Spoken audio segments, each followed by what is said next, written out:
আলহামদুলিল্লাহ আমরা অনেক ভালো আছি। আল্লাহর কাছে লাখো কোটি শুকরিয়া আদায় করি। আমাদের মা-বাবা আছে, আমাদের একটা ঘর আছে। আর এই যে শিশুটিকে দেখতে পাচ্ছেন দর্শক, কোনো ঘর নেই, বাড়ি নেই। কমলাপুর রেল স্টেশনে এভাবেই শুয়ে থাকতে দেখা যায় দিনের পর দিন। আইসর টাইসর লাগে না?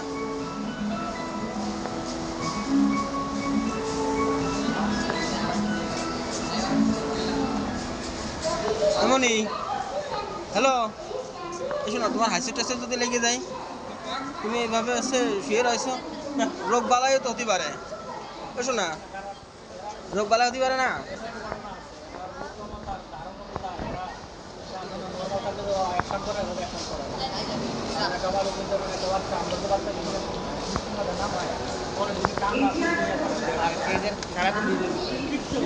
কিছু হয় না শরীরে?